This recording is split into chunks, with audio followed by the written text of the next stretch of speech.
बदलते भारत की शान।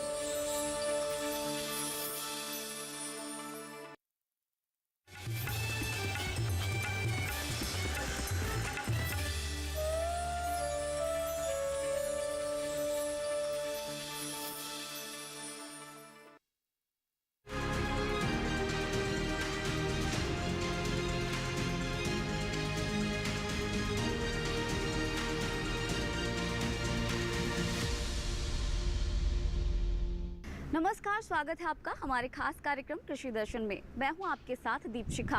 अपने इस कार्यक्रम में हम हमेशा की तरह से आपके साथ साझा करते हैं वो जानकारी जो कृषि से जुड़ी हुई होती है या फिर किसानों से जुड़ी हुई होती है। ऐसे में आज हम बात करेंगे मंत्रालय से जुड़ी हुई, साथ ही साथ हम चर्चा करेंगे विज्ञान और किसान को लेकर।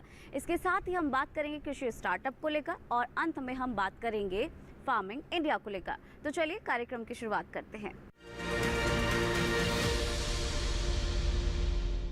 तो चलिए सबसे पहले रुख कर लेते हैं मंत्रालय से जुड़ी हुई जानकारी की। आजकल क्रेडिट कार्ड किसानों के लिए काफी लाभदायक हो रहा है। ऐसे में जानना बेहद ज्यादा जरूरी हो जाता है कि ये क्रेडिट कार्ड क्या होता है, कैसे बनता है और इसका फायदा हम कैसे ले सकते हैं। तो इसके लिए सीधा रुख कर लेते हैं कृषि भवन स्थित दूरदर्शन किसान के स्टूडियो का, जहां से कृषि मंत्रालय के क्रेडिट विभाग से जानकारी दे रहे हैं अनिल कुमार मीणा जी। इंटरेस्ट सबवेंशन स्कीम के माध्यम से किसान सभी अल्पावधि कृषि से संबंधित लोन को प्राप्त कर सकता है। यह लोन उसको 7% के ब्याज पर उपलब्ध कराया जा रहा है। खास बात इस लोन की यह है कि यदि कोई भी किसान भाई इस लोन की जो एक साल के अंदर यदि पूरा कर देता है तो यह जो प्रतिशत ब्याज है 7% ब्याज 3% घटकर 4% के ब्याज पर उपलब्ध हो जाता है। भारत सरकार की 1988 से चल रही केसीसी स्कीम में इंटरेस्ट सबवेंशन स्कीम को सन 2006 में जोड़ा गया, जिससे सभी किसान भाइयों को अल्पावधि संस्थागत ऋण प्राप्त कराया जा सके। अब बात आती है कि किन किन किसानों को इसका लाभ मिल सकता है। तो चाहे कोई भी किसान पट्टेदार किसान हो, काश्तकार किसान हो, स्वयं सहायता समूह हो या संयुक्त देयता समूह हो, ये सभी इसके लिए पात्र हैं। अब बात आती है कि इस लोन को कैसे प्राप्त किया जा सकता है। तो भारत सरकार ने सभी वाणिज्यिक बैंक, सहकारी बैंकों और क्षेत्रीय ग्रामीण बैंकों के माध्यम से इस केसीसी के द्वारा मिलने वाले लोन को प्राप्त किया जा सकता है। सन 2019 से इस मिलने वाले लोन को पशुपालन, डेयरी पालन और मत्स्य पालन के लिए भी जोड़ दिया गया है। इसके माध्यम से इन कृषि संबंधित गतिविधियों के लिए 2 लाख रुपए तक का लोन मिल सकता है। उस पर भी 3% का अतिरिक्त छूट मिलती है यदि किसान उसको समय से ऋण की भुगतान कर देता है। अर्थात कहना चाहिए कि भारत सरकार जो 7% के ब्याज पर जो ऋण उपलब्ध करा रही है, किसान उस ऋण को समय से पूर्ति करके, समय से जमा करके इस ऋण को और सस्ता कर सकता है और 4% के ब्याज पे प्राप्त कर सकता है। चलिए अब रुख करते हैं अपने अगले सेगमेंट विज्ञान और किसान का।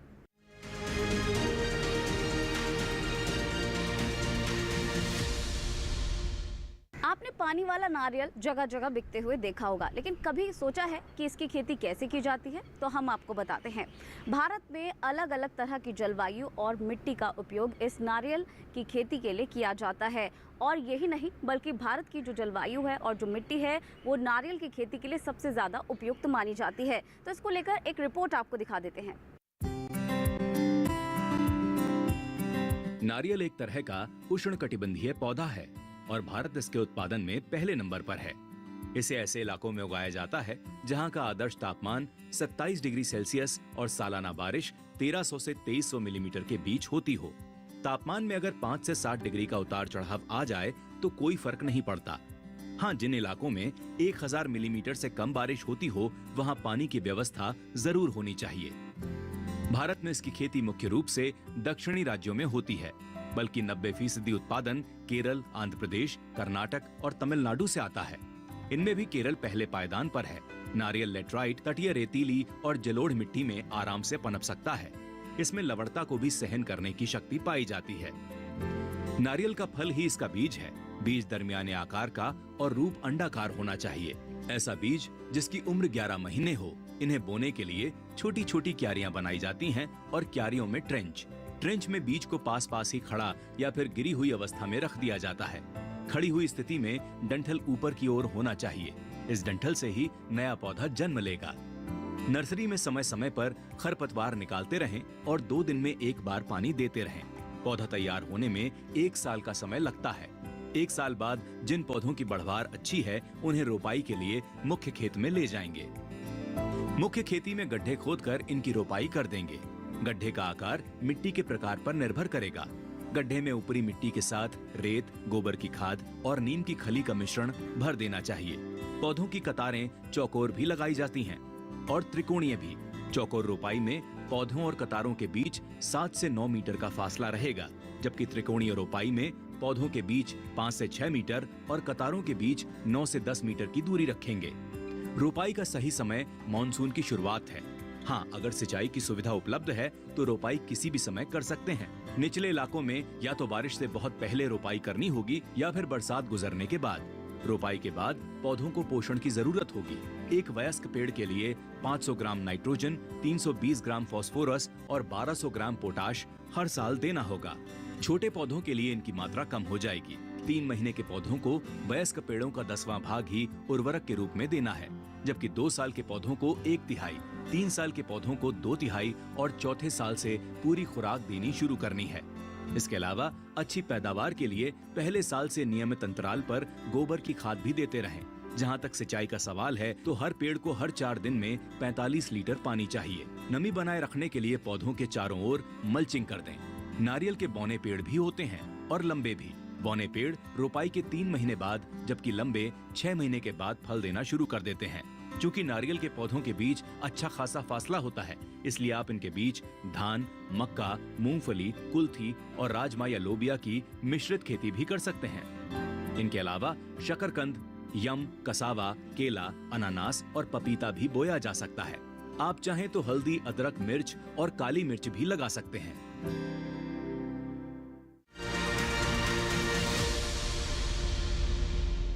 तो यहाँ रुकेंगे एक छोटे से ब्रेक के लिए, लेकिन ब्रेक के उस पार हम बात करेंगे कृषि स्टार्टअप को लेकर। तब तक बने रहिएगा डीडी किसान पर।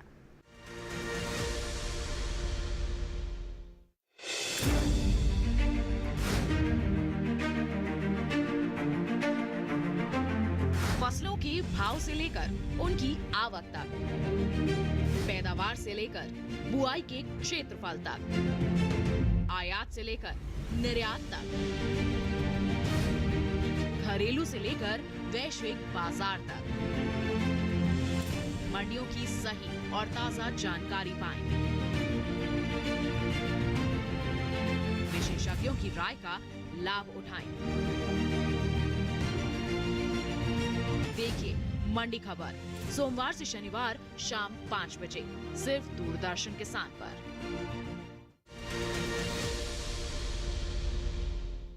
ब्रेक के बाद एक बार फिर से आपका स्वागत है हमारे खास कार्यक्रम कृषि दर्शन में। तो चलिए कार्यक्रम को आगे बढ़ाते हैं, अपने अगले सेगमेंट का रुख कर लेते हैं। तो चलिए अब बात करते हैं कृषि स्टार्टअप को लेकर।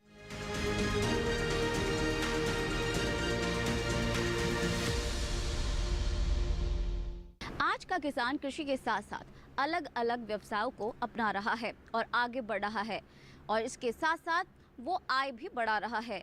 ऐसे ही एक सफल किसान से आपको मिलवाते हैं।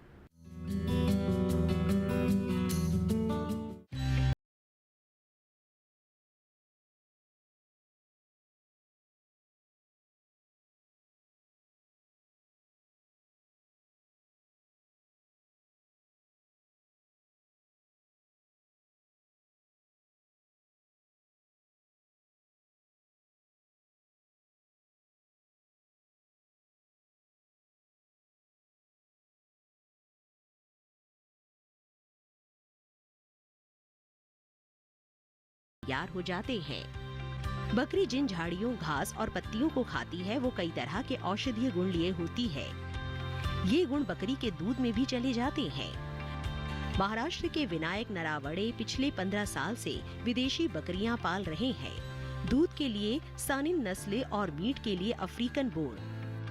हमने सोचा कि क्यों ना हम बकरी का दूध सेल करें। फार्मर को ये ऐसा नया जो है वो करता नहीं है। अभी बकरी पालन में मैंने जैसे किया, मुझे अच्छा सा मुनाफा मिला, मेरी साल की आमदनी बढ़ गई, मैं उसमें डेवलपमेंट करने लगा। इसके बराबर जब मेरे पास कोई फार्मर आता है या नया यंग जनरेशन आता है और जो पूछते हैं कि हमें ये बिज़नेस करना है तो हमें कैसा करना चाहिए, तो इसके लिए हम कुछ साल बच्चों को, जो यंग जनरेशन है उनको और कुछ फार्मर्स को प्रशिक्षण दिया हमने, या उनको सिखाया बकरी पालन कैसा करना है। बकरी पालन करते टाइम पे तुम खुद कितना काम कर सकते हैं, कितनी कैपेसिटी तक लोग जानवर आप संभाल सकते हैं, उनका डेली एक्सपेंसेस कैसा निकालना है, उसको कैसे कम करना है, ये सब चीज़ें हमने यहाँ फार्मर को सिखाया। बकरी पालन में हमें शासन से, यानी पूरी भारत सरकार, महाराष्ट्र गवर्नमेंट से फार्मर के लिए बहुत सारी स्कीम्स आती है। अभी नया नेशनल लाइव स्टॉक मिशन 100 बकरी से 500 बकरी तक फार्म बनाने के लिए, अगर आपका 10 लाख का इन्वेस्टमेंट है तो गवर्नमेंट 10 लाख की सब्सिडी दे रहे, 50% सब्सिडी दे रहे, ताकि 100% सब्सिडी है वो, 50% नहीं। इसको हम फार्मर को बताते हैं और गवर्नमेंट का बहुत अच्छा सा स्कीम है ये, जो ब्रीड डेवलपमेंट में है, मिल्क डेवलपमेंट में है और मीट डेवलपमेंट में शासन का अच्छा सा नेशनल लाइव स्टॉक मिशन का स्कीम है। वैसे तो हमारी किसान हजारों साल से बकरियां पाल रहे हैं, लेकिन इसे प्रमुख व्यवसाय के तौर पर कभी लिया ही नहीं गया। आज जिस तरह पशुपालन की अहमियत बढ़ रही है, उसे देखते हुए बहुत से किसान अब पशुपालन को प्रमुख व्यवसाय मानने लगे हैं। विनायक नरावड़े का प्रमुख व्यवसाय भी बकरी पालन ही है। 15 साल के दौरान उन्होंने खुद का एक बाजार विकसित कर लिया है। उनकी सप्लाई मुंबई, गोवा और चेन्नई तक है। हमने सानेन ब्रीड, अफ्रीकन बोर और सानेन से सिलेक्शन क्यों किया? जब हम दूध यानी डेली अर्निंग मिलता है, हमें एटीएम जैसा पैसा मिलता है, मीट में हमें कुछ देर के बाद पैसा मिलता है, तो हमने सोचा कि क्यों नहीं हमें डेली दूध सेल करें और डेली हमें पैसा मिल जाए, इसलिए हमने स्टार्ट किया। पहले टाइम में हमें तकलीफ आ गई, जो कि दूध, बकरी का दूध विलेज में कोई लेता नहीं है, तो उसे सिटी में हमें सेल करने के लिए ट्राई करना पड़ा। पहले हम प्रेफरेंस दिया बॉम्बे को। बॉम्बे में हम बाय बस से, पहले स्टार्टिंग में बस से हम दूध का पार्सल पैक करते थे और बस में भेजा जाता था, उसको टाइम जाता था। अब भी हम उसके बाद जो अपडेट किया है वो हम दूध मिल्क वैन में हम वो बॉम्बे, गोवा और चेन्नई तक मिल सपोर्ट करते हैं। हम सानेन में एवरेजली जब दूध निकालते थे तो पहले हमें आधा लीटर से ऊपर नहीं मिलता था एक बकरी के पीछे, तो हमने स्टार्ट किया उसका स्टडी करने के लिए, उसका न्यूट्रिशन चेंज किया, उसका खाना बढ़ाया जिसका यूटिलाइजेशन मिल्क में हो जाए। ऐसे हमें बहुत सारे एक्सपेरिमेंट किया और हमें उसमें सक्सेस मिला और हमारी बकरी दिन में 2 लीटर से 3 लीटर तक दूध देती है। इस दूध को हम pouch packing 1 litre, half litre और 250 ml में करते हैं और जैसी रिक्वायरमेंट है हमारे कस्टमर की, उनको हम सपोर्ट करते हैं। एक जमाना था जब गांवों में बकरी पालने का आम रिवाज था, फिर धीरे धीरे ये रिवाज खत्म होता गया। आज के दौर में जबकि हर काम व्यवसाय का रूप ले रहा है, बकरी पालन भी व्यवस्थित तरीके से होने लगा है। इसके लिए बकायदा फार्म बनाए जा रहे हैं, प्रशिक्षण दिया जा रहा है और सरकार की ओर से सहायता भी। राष्ट्रीय पशुधन मिशन के अंतर्गत कुछ राज्य में ये सहायता 100% तक पहुंच जाती है।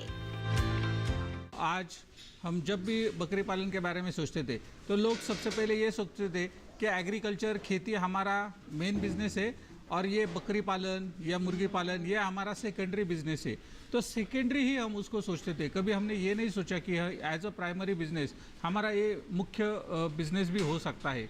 तो जब भी आज हम देखते हैं बहुत सारे यूथ अभी ये बकरी पालन में आ रहे हैं और ये सारे youth as a primary business उनका मुख्य व्यवसाय करके ये लोग अभी बकरी पालन करना चाह रहे हैं। जब भी आप बकरी पालन के बारे में सोचते हो तो ICR इंस्टीट्यूट से, KVK से, agriculture and veterinary university colleges से, ऐसे अच्छे जगह पे जाके आप अगर बकरी पालन का अच्छा सा ट्रेनिंग ले सकते हैं तो आप वहाँ पे जाओ, अच्छा सा ट्रेनिंग ले लो। आप कम से कम 8 से 10 फार्म्स को विजिट करो और हो सकता है तो आप 6-7 दिन का वहाँ पे जाके पूरा प्रैक्टिकल ट्रेनिंग लेंगे तो आप डेफिनेटली बकरी पालन का अच्छा सा बिजनेस शुरू कर सकते हैं। जब हम बकरी पालन के बिजनेस के बारे में सोचते हैं तो बकरी पालन बिजनेस मेजरली 3 रीज़न से होता है। पहला होता है मीट पर्पज़, दूसरा होता है मिल्क पर्पज़ और तीसरा होता है कि ब्रीडिंग फार्म्स। सो ये तीनों इसमें भी बहुत ज़्यादा स्कोप है।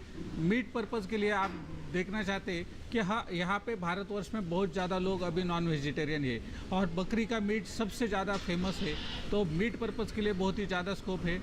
जब हम मिल्क की बात करते हैं तो बकरी को आज हमारे भारत में 3 से 4 लीटर दूध देने वाली बकरियां अभी अवेलेबल है और अगर ये 3 से 4 लीटर का दूध हम देखते हैं तो आज बॉम्बे है, चेन्नई है, गोवा है, यहाँ पे जगह पे जब हम महाराष्ट्र से, पुणे से दूध बेचते हैं तो वो 175 रुपीज़ पर लीटर का कॉस्ट उसे मिलता है।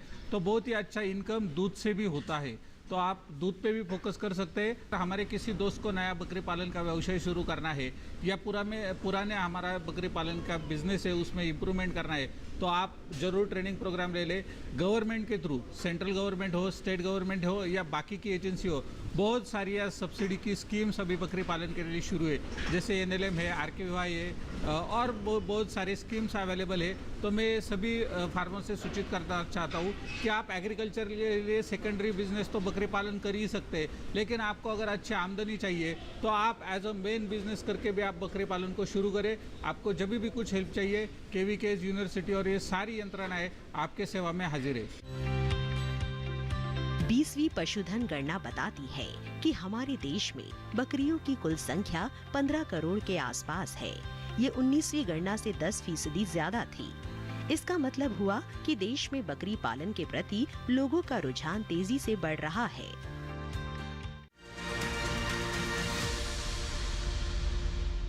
तो चलिए, वक्त हो चला है एक छोटे से ब्रेक का। ब्रेक के उस पार हम बात करेंगे फार्मिंग इंडिया की। तब तक बने रहेगा DD किसान पर।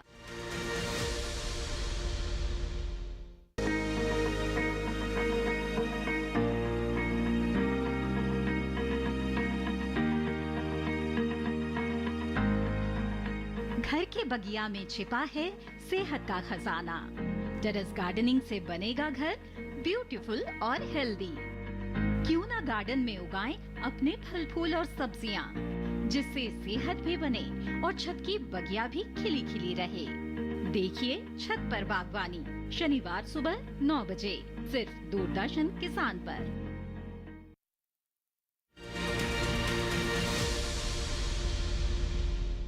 ब्रेक के बाद एक बार फिर से स्वागत है आपका हमारे खास कार्यक्रम कृषि दर्शन में। तो चलिए कार्यक्रम को आगे बढ़ाते हैं, अपने अगले सेगमेंट का रुख करते हैं और ये सेगमेंट है फार्मिंग इंडिया।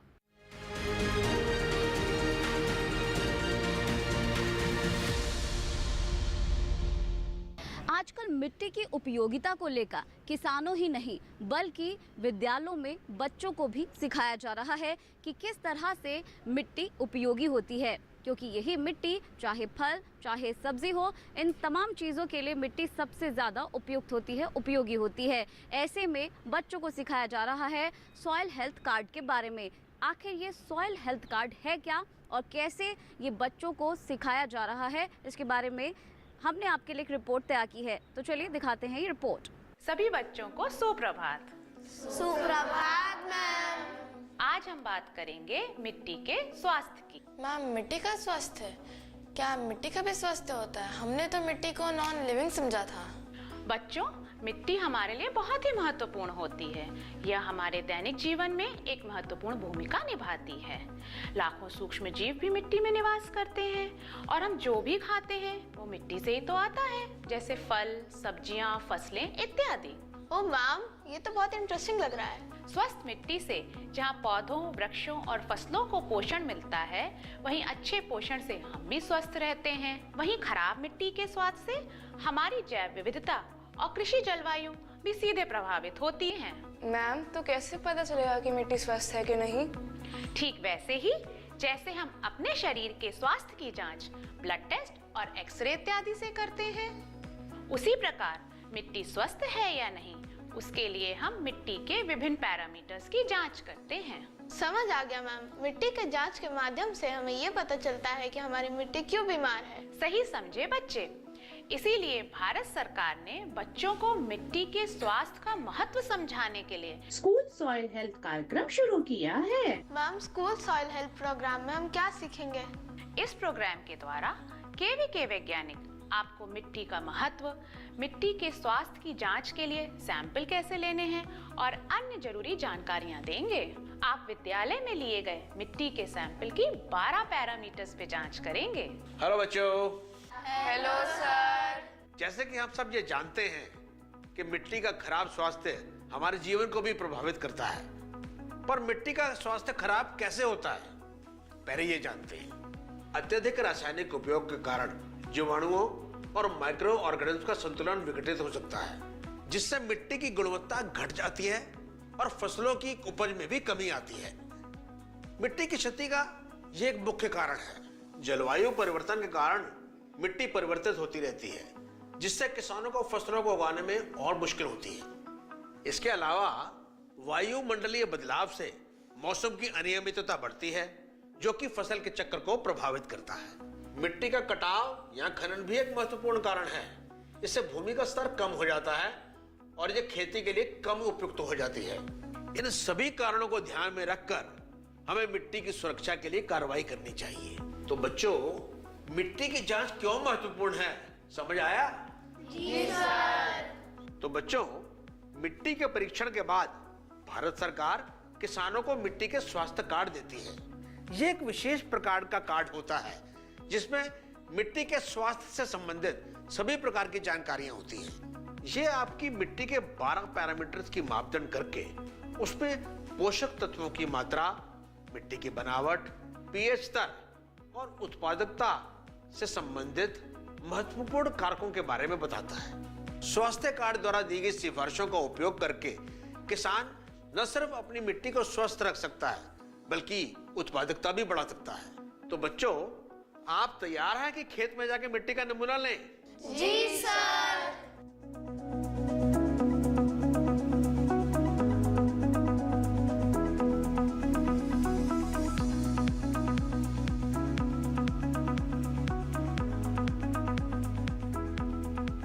मिट्टी का नमूना लेकर लैब में जाकर समझेंगे कि मिट्टी की जांच कैसे करें।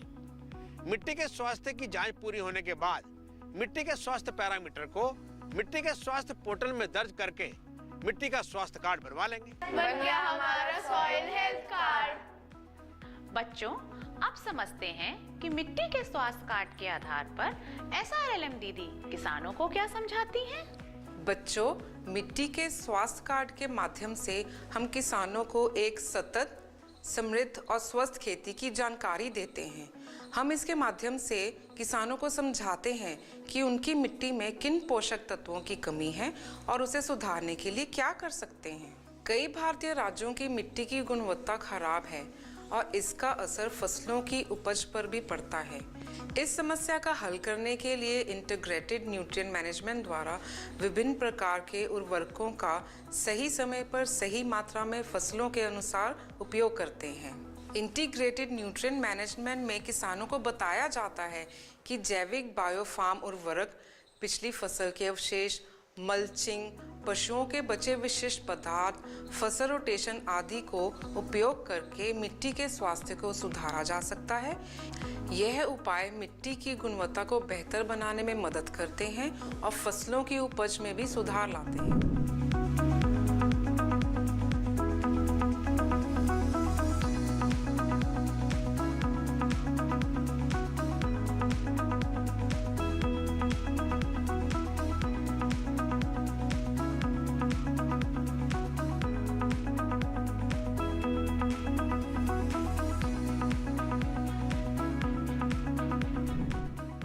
अच्छा, खेतों में इन तकनीकों के उपयोग की जानकारी देकर हम अपने परिवारों को और किसानों को सतत, स्वस्थ और समृद्ध बना सकते हैं।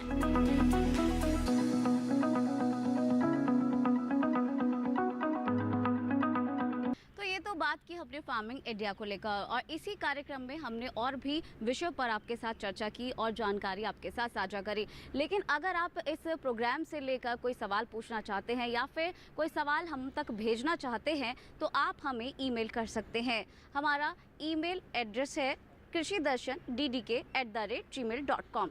इसके साथ ही अगर आप हमें पत्र भेजना चाहते हैं तो आप हमें पत्र भेज सकते हैं। हमारा पता है कमरा नंबर 58, CPC दूरदर्शन, खेलगांव, नई दिल्ली 110049। अगर आप ये कार्यक्रम एक बार फिर से देखना चाहते हैं और ये जानकारी एक बार फिर से हासिल करना चाहते हैं तो आप आपके टेलीविज़न स्क्रीन पर दिखाए जा रहे इस QR कोड को स्कैन करके DD किसान के YouTube चैनल पर जाकर इस कार्यक्रम को एक बार फिर से देख सकते हैं और ये जानकारी एक बार फिर से हासिल कर सकते हैं। तो फिलहाल आज के इस कार्यक्रम में बस इतना ही। हमें दीजिए इजाज़त। नमस्कार।